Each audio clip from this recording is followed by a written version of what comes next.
Before Jesus was nailed to a cross, this happened. In the New International Reader's Version, we have pictures like that. Look at Luke chapter 23, not just verse 40, but we read all the way from verse 8 onwards. Look, where Jesus is brought to Herod by Pilate, because Herod had an opportunity. He was in Jerusalem, and Pilate thought, that's good, I can get away from dealing with a difficult situation. Herod meets him, and Jesus is silent. The crowd wants Barabbas released and Jesus crucified. Let's see what happens. Herod saw Jesus, he was very pleased. He had been waiting to see Jesus for a long time. He wanted him to do a miracle. He said, if he's really whom he claims to be, why doesn't he show his miracle to the king? I'm the king. Herod said, look, I heard so much. I hope to see Jesus do a miracle. Jesus asked him many questions. Herod asked Jesus many questions, but Jesus gave him no answer. The chief priests and the teachers of the law, they were standing there with loud shouts. They brought charges against him. Herod and his soldiers, they laughed at him.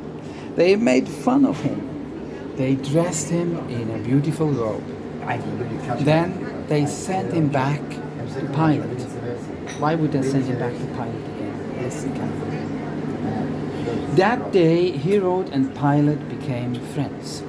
You know, sometimes a common enemy unites people who are against each other until they have a common enemy. That's what happens throughout history of mankind. Look at this. Before this time, they had been enemies. It says in the Bible, Pilate and Herod had been enemies. But look at this. Pilate called together the chief priests. These are the Jews, the rulers, and the people. These are again the religious people.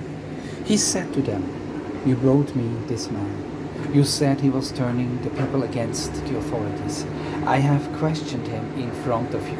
I have found no basis for a charge. So Pilate plainly told them he thinks Jesus was innocent.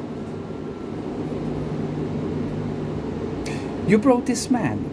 You said he was turning the people against the authorities. I have questioned him in front of you. I have found no basis, again, for your charges against him. Herod hasn't either.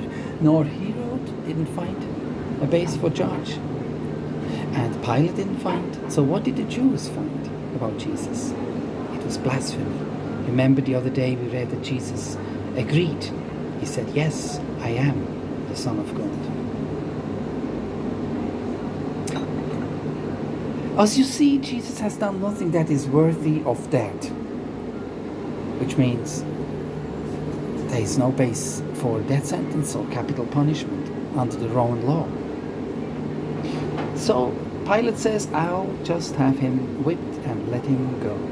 Verse 18. With one voice the crowd cried out, kill this man. Give Barabbas to struggle in the city against the authority. Barabbas was a prisoner. He was against the Romans. Look, he had also committed a murder. Pilate wanted to let Jesus go. Barabbas was truly a criminal. He was worth a death sentence. So Pilate hoped he would exchange Jesus and set Jesus free. But he made an appeal to the crowd again, verse 21. But they kept shouting, crucify him, crucify him. Pilate spoke to them for the third time. Why? He asked. What is wrong has this man done? Look at this. I found no reason to have him put to death. Look, let him go. I will just have him whipped. But with loud shouts, they kept calling for Jesus to be crucified. And the people's shouts worn out. So the people were shouting, let him be crucified. Verse 24, so Pilate decided to give them what they wanted. He set free the man they asked for. The man had been thrown in prison for murder, for fighting against the authorities.